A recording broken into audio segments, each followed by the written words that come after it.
Is everybody in? Is everybody in? The show is about to begin.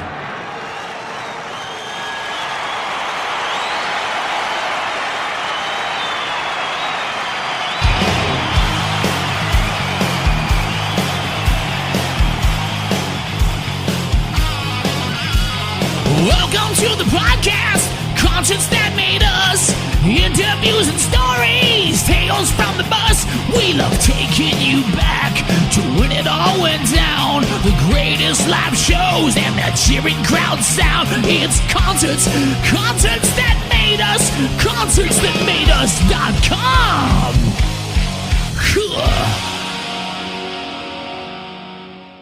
Hi, this is Steve Creep and the Wildcards, and you're watching This is the Concerts That Made Us.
Steve Creep, welcome to the show. It's great to be here. Thanks for having me. It's great to have you now. I'm looking forward to diving into your music over the next bit. Now, you guys released your debut single, Wind Me Up, back in November. I mean, talk about hitting the ground running. It transports me back to a time when music was actually good. What can you tell us about it? It's funny because it was probably written when music was good. Like I used to be in a band in the 90s called the Capones, and that went on to about 2007. And it was around that time where it just kind of faded out. And I'd been in a band prior to that one too, and we did a lot of touring. We did all that hard work, and it starts to get to you after a while. And I guess that maybe it was time for a break, and I didn't know what I was going to do next. I thought, maybe I'll be a tattoo artist. I was playing some acoustic gigs, so the pub gigs just flew in so fast that I was like, I guess I'll do this. And just without thinking about it, that just became my direction for so long. And I've done like a lot of things throughout the years, like in terms of behind the scenes stuff or being a hired gun for other bands. But to front my own thing, it had been since 2007. And during the pandemic, a friend of mine from the Damn Truth, or Montreal band here, is starting to do good things in Europe. I was building their jam room. And the guitar player Tom had asked me, he says, why don't you put in original music? I said, kind of did that run, getting a little older. I don't know. He goes, no, I think you got something left in you, He goes, I'll record 4 songs for you. What about that? Like, we got the pandemic. We have nothing else to do, right? Yeah. So, man, I haven't written anything in a little while. So let me go back. And I found these old things that we never really released as my last band. I said, you know what? The ideas are still, you could morph them a little bit and make them a little more current. Like in Wind Me Up, for instance, there was no guitar solo. It sounded a lot more like Heroes from David Bowie. It was more like of a drone, Yeah. So I added those lead guitars and the harmony, like that melody guitar in the chorus, and I added the guitar solo and the second guitar in the verse, and just kind of gave it a little bit more, because it was written for a trio originally. And I didn't have a band. I played every instrument on these demos. Well, demos, they're not really demos, but the idea was to just get the songs on a tape So I started with the drums, and I went through the whole map, and whatever happened, and he threw in his ideas, and what you're hearing is basically a 20-year-old idea completely brought to speed. So there's elements, of that whole Green Day era, and there's elements of my influence with Cheap Trick and 70s rock. So it's got a bit of everything. So it's kind of hard to peg, but you get a little bit of everything. Yeah, yeah. Now, how does it compare now, being fronting a band? How does it compare now to back like in the early 2000s? Well, the industry's changed. Right now we have the internet. A lot of people are complaining about Spotify not paying the artists really well, which they don't. But the upside is, if some of these bands that were around would recall what it was like back then, you couldn't reach people like you in Ireland from Montreal without spending a ton of money or hiding like major promotion. Now if you have the know-how and the drive and a little bit of money, you can do good things on your own these days, whereas you couldn't get it done on your own back then. So the reward is that people are hearing my music all over the world a lot easier than it would have been, 20 years ago. But that's the business side. I mean, that's. Yeah, yeah. And, you recorded the EP, then you decided to recruit some band members. What led to that decision? Was it sort of thinking about shows you would need a band or? Well, I never really wanted to be a solo artist. I've always been in bands. I started as a drummer, and then I ended up as a bass player. And this is my first band fronting as a guitar player. I've been a hired gun on tours and things like that, but I've never really fronted on guitar. And so, I don't necessarily want to play all the leads. I like the idea of like a band, but Tom was adamant about me using my name because in Montreal, I've made a history for myself here playing 300 shows a year for the last 15 years, in the pubs and doing a variety of things. So he's like, maybe that could help you catapult to other places. And I said, well, yeah, but I still want a band name. But then I was like, you know what? Joan Jett and the Blackhearts, Tom Petty and the Heartbreakers. I mean, Prince and the Revolution. There's so many bands that had a name and a band name. So I was like, oh, let's go with that, Yeah, yeah. And how has that, as you said, you've a name for yourself already. How has that helped the music you've released? I don't think on a global scale it's helped me at all. I mean, like I said, I think he was thinking immediate. I told him, look, if you're going to record me, I'm not going to do this just to release an EP in Montreal, and I'm going all in. It's like you said, hit the ground running, and I'm not here to play around. Like, look, I put the time into recording the songs. What's the point not putting the time into touring and pushing them through media and stuff? It makes no sense. I see so many bands just getting lazy. They put all the work into the recording, and then it comes time to release it, and they just either they don't know or they just don't have the drive. I don't know what it is, but I see a lot of local bands that just they have that glass ceiling where like, oh, they get 1,000 streams if they're lucky on Spotify, and that's it. Yeah. Yeah. I think a lot of bands it's built into them that once they press that button and release it, that's all they have to do. That, the internet will do the rest. It's been, that mentality, I remember that since the mid 90s. I started playing in bands in 94. And I still remember that.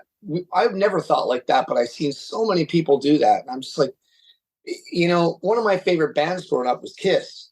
And, you could knock them all you want, but they had both sides covered. They had the stage show covered, they had the songs covered, and they had the business side. They knew they had a focus, they had an idea of how they wanted to get it to the people. And look, they just shot until it worked. Yeah, exactly. Exactly. I don't think any band could ever do it the way they did it. There's a quote I seen there not so long ago. The way they done this virtual concert thing as the future of their concerts.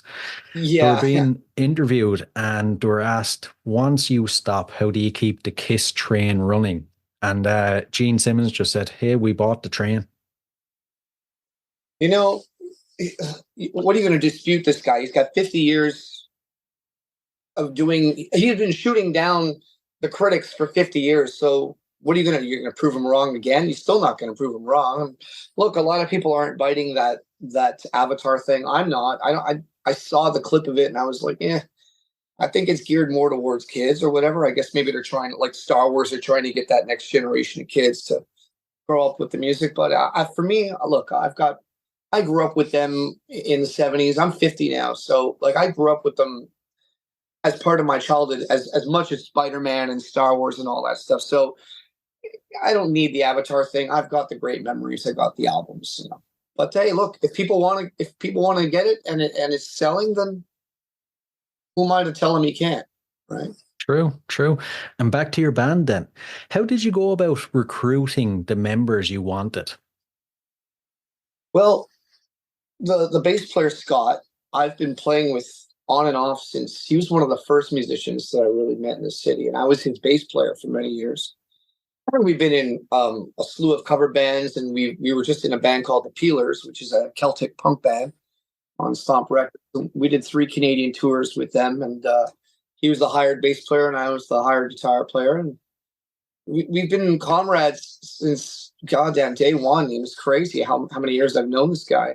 So to me, we work really well in the sense that we don't have to look at each other. We don't have to discuss our image or anything. Like I know where he's going to sing. If I'm singing the lead, I know he's got my harmony. If I dress a certain way, I know he's going to show up dressed to rock. So I'm like right away, I was like, I need my starting goalie, you know. Yeah. well, Canadian hockey terminology for you. The drummer was the guy, I met him in the Peelers, so he's the one who approached me and said, I heard you're doing this thing. I want to be a part of it. I'm like, man, you just saved me a hassle of looking for a drummer, because he's one of the most consistent drummers I've ever played with. And being a drummer myself, I'm always really, that's the one thing that I'm really picky about. And then Phil, our guitar player, he's the kid of the group. And I saw this guy with so much potential, but he's not playing with the guys that are really making him flourish. Sometimes I even feel like I might be holding him back, because he's a hell of a guitar player, but looks great on a stage. He's the one thing you want, in music, when you're stuck in a van with somebody for 10 hours, you want to make sure you're getting along. Yeah. Because we've had those memories that are not so fun. But with these guys, they're like, we laugh all the way through the rehearsals. We laugh at the shows. We laugh every minute we're together. So I got my 3 best friends, and I got 3 talented guys where I don't have to look. And they hold me up just as much as we hold each other up. So yeah, I couldn't ask for more. Good to hear. Good to hear. And are you going to continue recording all the instruments yourself, or will you bring the band in? I'm not off the idea. I did the 4 songs. I don't know if you got the press kit. There's 4 on the press kit. Yeah. But I only released a single so far. Tom and I have recorded 3 more where I'm playing all the instruments. But from there on in, it's not so far in the future, and it's not crazy to say that we will record as a band, because I don't really want to. I want them to feel like they're every bit of a part of this, because in my opinion, I can't do it without them. A band can't do it without their fans, and a solo artist can't do it without his band. So in my eyes, I'm a band, so why not? True. When you look back on the creation of the band right up until this point, what's the most challenging part been? I think the intimidation of getting restarted, not knowing the new side of the industry. I always had the easy job. Like I was always a hired gun, so I didn't have to think about the business end of thing. I didn't have to come up with artwork. I didn't have to think about even writing the music. I'm literally just learning somebody else's parts and going on tour and just acting professional to the best of my ability. So it was learning how to do the digital world, which, I know how to use computers and things like that, but I never had to market my music. So I did a lot of reading in a short amount of time. When I do something, I go all in. So that was probably the biggest hurdle, was just getting all the website, the EPK, all that stuff just kind of lined up. And then to shoot the video, I never shot a video before. So I shot it and I edited that myself as well. Because in this industry, like we said already, like several times, like you got to do every part of it yourself now. And So, when you're starting out, there's no point getting a manager and all that other stuff. You're just wasting your money, if you ask me. Yeah, yeah. Why pay someone else to do something you can do yourself, and you probably do it just as well? Well, look, I met a lot of people in the industry over the years. I worked for some really good bands. I was a guitar tech for some bigger bands, and I got a lot of insight. I've seen a lot of things on the road. I was with Def Leppard for a month, and I got to see how that world operates. I mean, that is the most elite level of professionals that you're going to be surrounded by. I've done backline work for artists like Smokey Robinson and Foreigner and all these bands. So you really you watch what's going on around you, and you talk to people, and it's amazing what you learn if you just keep your eyes open and your ears alert, and you incorporate that. Yeah, definitely. But we'll dive into your own history when it comes to music, so to give the listeners a wider sense of who you are. Growing up, how did your local music scene affect your sound? You know what? Not very much. I didn't grow up on a lot of even Canadian artists for that much. I grew up, I guess in my era there would have been, Bryan Adams and Honeymoon Suite and Helix and bands like that, April Wine. There are a handful of good ones, but oddly enough, I wasn't massive fans of any of those artists. I grew up more like on American and British rock. So I really loved Led Zeppelin and The Who. Those are like my big UK guys. And Thin Lizzy, Ireland's greatest, right? Yeah. I mean, there's so many. And then the American side was like Cheap Trick and Kiss. And that was the 70s portion. But, come the 90s, the 80s, I grew up in all that hair stuff, but I also grew up on the pop. So I love Prince, Madonna, and Huey Lewis and all these artists. And I also like, Twisted Sister, Motley Crue, and things like that. So I was always open to everything. But in the 90s, yeah, I mean, it all seeps in. And I like I said, I've been playing covers now. That's my day job. I just play pubs every night. So when I'm not touring, I occupy my time doing that. And so I have to learn, everything from like Coldplay to Motorhead. It's crazy, and I do a lot of Celtic stuff because in Montreal, there's a lot of Irish pubs here. And so I got to do all the Molly Malone and all that stuff. And it's amazing what you learn, from taking from all these genres. And maybe some of it seeps in, maybe it doesn't. It's not conscious if it is. It's just I take whatever I think I like, I hear, and I throw it in the pot. Yeah, I get you. And it's called Concerts That Made Us. So I have to ask, as a concert goer, what concerts do you think have made you? Man, I mean, the first concert I ever saw was Whitesnake with Steve Vai in 1990, because that was still the hair thing was a big thing back then. Being Steve Vai, in his prime. I mean, not like he's not still in his prime. The guy's ridiculous, but I mean, my hero was Eddie Van Halen, as you can probably tell. Oh yeah, definitely. I wish I could play a tenth of what he does, but seeing him in 2008 and 2012, a lot later than I would have liked to. I would have liked to see him in the 80s. But a show, it wasn't a concert. It was like a smaller venue. You ever hear this band from the early? Actually, speaking of Jeff Pilson, it's an extension of Dawkins, the Lynch Mob. Yes. Okay. I went to go see the Lynch Mob in 1992, and this is with the second singer, Robert Mason. And the venue had to hold maybe 800 people. But they didn't really announce the opening band. And I just remember, like, when I got to the venue, there was this bum like, sleeping under the tour bus outside. And I was like, wow, he's pretty wild even for a Montreal bum back then, We're waiting for the band to start, and all of a sudden, the smell, you could smell it in the audience. And he comes on stage. I was like, what the hell is going on?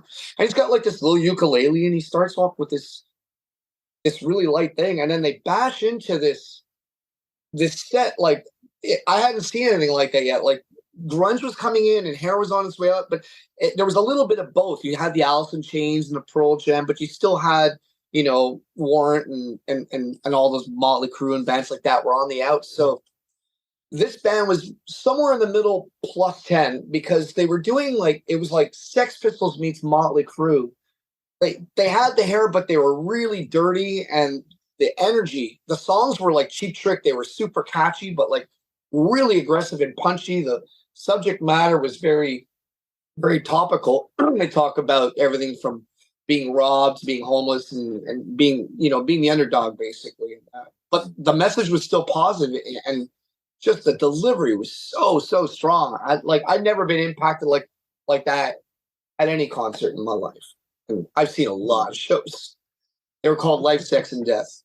Right, right. I'll Yeah. have to look them up, see if I can find anything about them. Well, yeah, they have a cult following. Like they've got their own little religious thing, and I've been following Alex Kane, the guitar player, over the years, and I got to meet him in Toronto over the summer. He was playing in a band called Pump Five out there, and he plays with Donnie V from Enough's Enough, and Yeah. he's plays Shark Island, and he's on the circuit still. So, thanks to modern technology, you can chat with some of these guys, and in some cases become their friends. And it's been really a great honor to be able to talk to a guy like that and tell him, man, what an impact. And he still sells the Life, Sex, and Death shirts on his Facebook. So that's how he got through the pandemic. Actually, he knows that his biggest fan base is still from 1992. So yeah. They're on Spotify if you go look for them. Yeah, I'll have to check them out. And the moment we've been waiting for any listeners who haven't caught one of your shows, what can you tell us about it? Lay it all out first. Well, I feel like rock and roll in its pure form is, you're not seeing much of it anymore. So, a lot of guys are using tape. And look, I was in a band prior to this. I was a drummer in a band called Playhouse where they used tape live, but the production was, they were going for a glossier thing. This is a rock band. We're like, if you like 70s rock and roll and you like 90s rock and roll and even a little bit 80s, you're going to get the big choruses. You're going to get a raw rock sound. It's not too formulaic where we're going through the motions, because, we'll change the intros and ends to songs. We'll change the order of them, and nothing's really rehearsed. We don't really rehearse very much because we're all very seasoned musicians. So we got the show down. Now we just go out and we play. So the energy is really what I think kids need to see to really be inspired. Like every time I'm in a bar, people still seem to flip out over AC/DC and bands like that. And I'm just like, so why aren't we getting more of it? Like the world wants it, but somehow there's like this invisible force field that doesn't want them to have it. Like we've got to make Taylor Swift and all these artists overshadow. There's room for everybody. I mean, all those pop artists wear Metallica t-shirts. So what's to stop rock and roll from still being good? I guess maybe the misogyny of the 80s kind of left a bad taste in people's mouth. In today's world, everything's got to be really politically correct. So maybe the 80s is viewed as something that's not really desirable. I don't know. But you get bands like Greta Van Fleet and The Darkness, and I really love The Darkness. And there's a whole bunch of The Damn Truth from Montreal. I mean, that's as pure rock and roll as you're going to get. I mean, they sound like Janis Joplin singing for like the Doors or something. They're really good. So there is good rock and roll, but the industry's changed. We don't have MTV anymore. So there's not featured shows where kids can just find that sort of thing. They just take what they're fed predominantly, which is pop music today. So yeah, I don't know. I think rock and roll, if it's heard, will be understood. When I sent out these songs to everybody, including yourself, some people latched onto it and some people didn't. I knew that was going to happen because what this is all about is just me doing what I want to do. I'm not writing or rewriting these songs to please a certain demographic of people. I'm writing these for me because I know that if I connect with it, somebody else is going to connect with it. And all you got to do is find them. That's it. That's my take. The concerts you've played then over your entire career, is there one that sticks out as the best experience you've had? I think I remember the worst ones more. That was the next question. I played one where the whole drum kit fell off stage. So, oh man, yeah, I've had some doozies over the years. But the more pitches that come to the home plate and you swing at they're not all going to be hits, you know.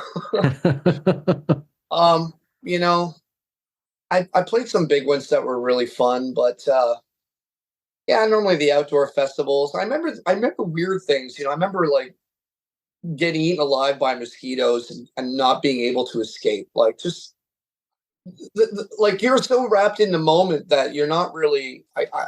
For me anyway, I'm not really thinking about just taking in the audience. So it's a shame too because I would like to be able to take that in more, but I guess I play every night. I do over 300 shows for 15 years now in bars and doing the tours, and sometimes I just forget to look ahead of me. I'm just like I'm like Pete Townsend. I'm just In the zone. I'm in my zone, and I just try and connect with my guitar and make people connect with that. I guess. So, yeah. Yeah, I get you. I get you. I'm having fun. We'll flip it around and you can tell us some of the worst ones, bar the drum kit falling off. Oh man, I remember I was playing drums for this one band. I'm not even going to mention their name. Well, you wouldn't know them anyway. They were all junkies, and they only played about 5 shows before the band had to break up. But a bass player would show up. You know, I was the drummer, and the bass player and the guitar player singer. They were like kind of Nirvana wannabe guys. They liked the glamour and the imagery of the heroin and the ridiculousness of the whole rock star thing, but the grunge era version of it. So it wasn't cool to know how to play your guitar. It was cooler to walk into jam with no shoes on and smell like you had slept in 5 days. And so I remember it was the singer's birthday, and Scott was playing bass at that show too. No, sorry, he was on second guitar because their bass player was the wacko. And so the singer had gotten so annihilated prior to the show that I remember he fell over. His monitor, his mic stand, his guitar, everything went right off Oh my God. the front of the stage. And I'm looking at Scott. I'm like, I'm just gonna keep going. Somebody's got to hold this thing down. And he's like, yeah, I got this. The bass player starts letting his bass dangle, and he's doing this kind of like Lord of the Dances thing. The bass is like bang, bang, bang. We're like, and that was the last show we did with them. And then we heard the one after that. They had trashed all their instruments in the third song, and the band had to break up because they couldn't afford any more instruments. I'm sure the bar didn't want them back either, though. Oh. When I play shows where I've trashed drum kits, I was really big into Keith Moon and Dave Grohl and guys like that, and Green Day. So I had a thing for smashing my gear. It gets a little expensive after a while, but Yeah, very quickly, I'd say. it's fun if you can get away with it. Yeah, yeah. And when it comes to being a musician, then, is there one thing you would change? Oh, I think maybe not for me, but just the environment. It's not the healthiest always. It's when I'm on tour, it's better than what I'm doing in the pubs in the sense that there's so much drinking in the pubs, and you're surrounded by a lot of people who are just not really happy. Whereas when you're on tour, you might be tired from the sleep, the sleep deprivation in a van and uncomfortable accommodations, but you're on an adventure, and you're seeing things that you don't normally get to see if you had any other job. So I can't say on my end that I would change anything about being an original artist, aside from I wish I made the same money I did playing Wonderwall for all these drunks all the time. And even that's not terribly glamorous, but hey, it's Yeah, I've had hard day jobs still. And before we dive into the last couple of questions, then, future plans that are set in stone. What's the goal with the band? Any gigs, new music?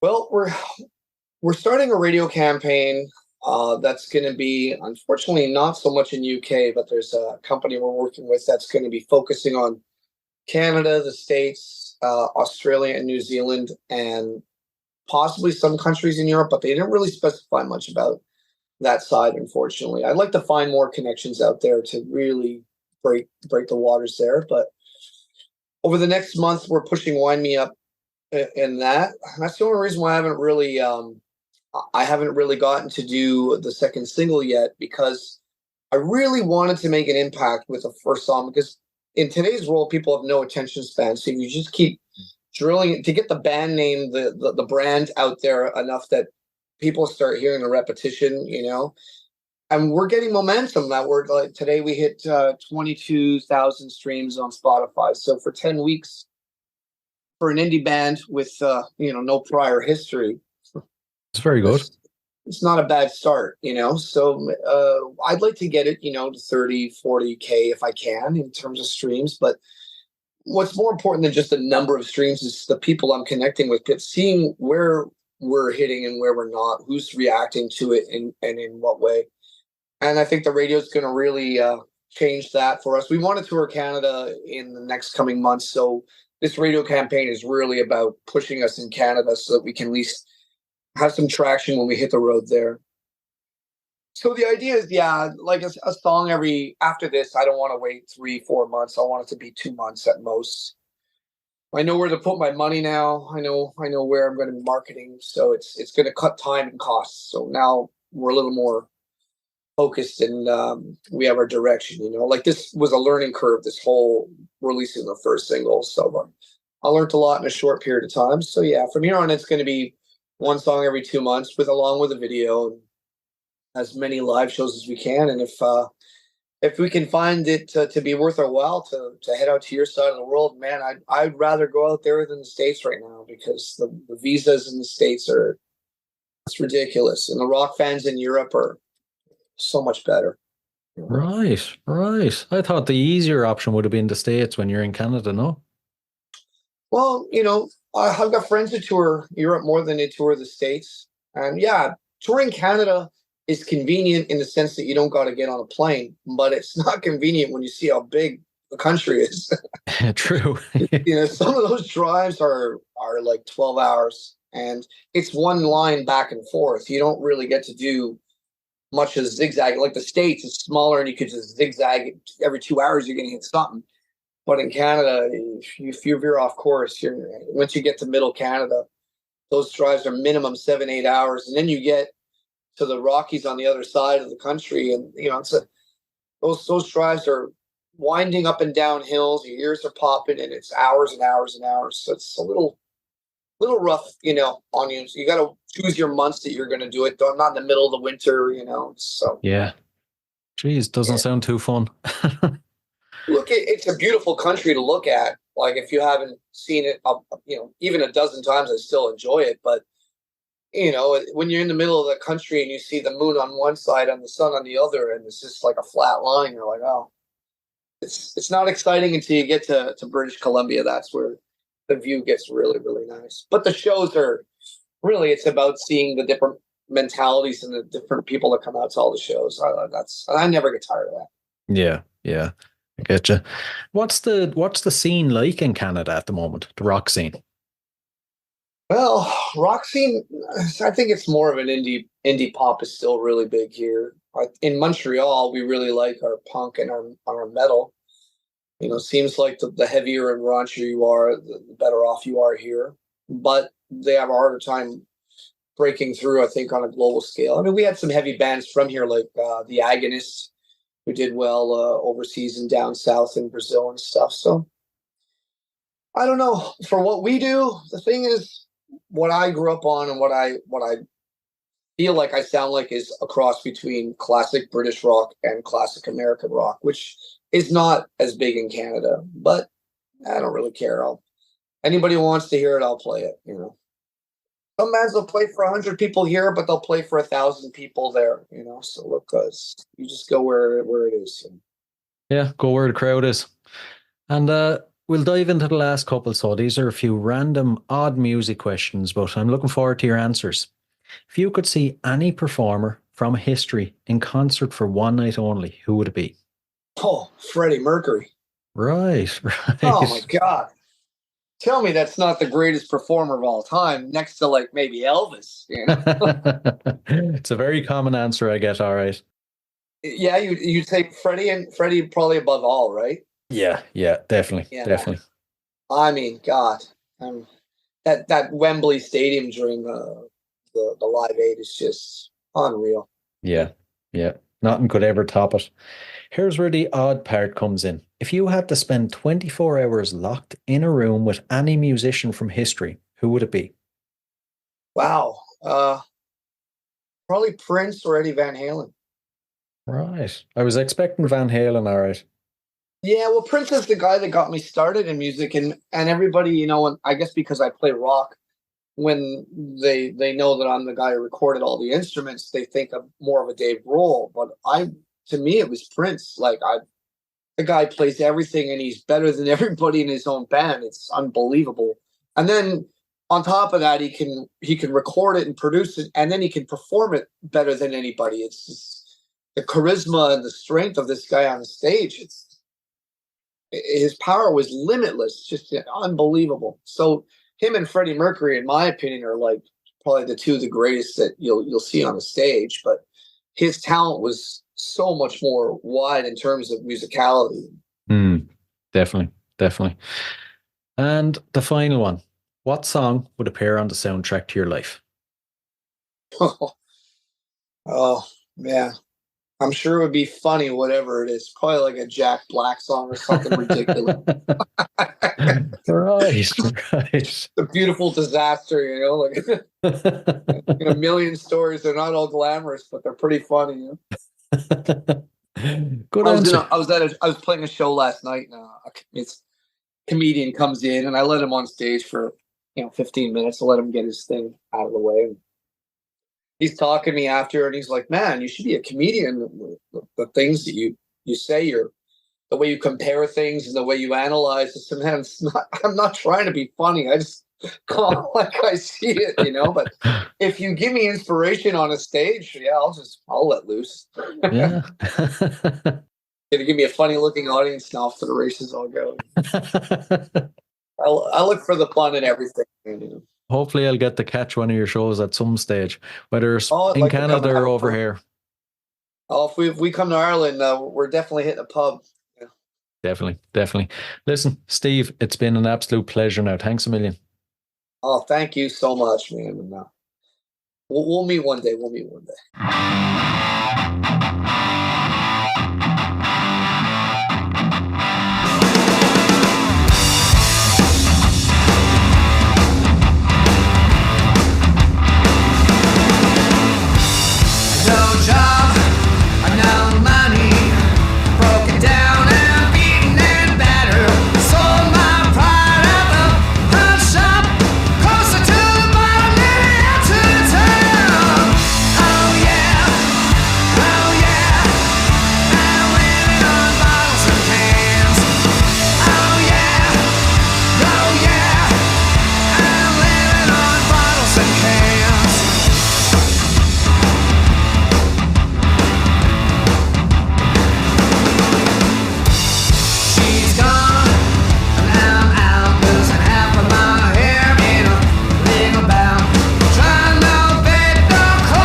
Hey guys, I really hope you enjoyed this episode. If you did, please rate and review us on iTunes and Spotify.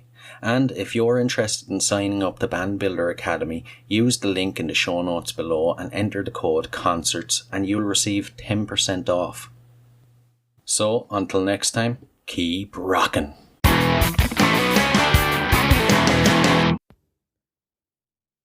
Hey, what are you guys still doing here? The show's over. It's over. You can go home. Go on. We'll see you next time. We'll be here. Bye.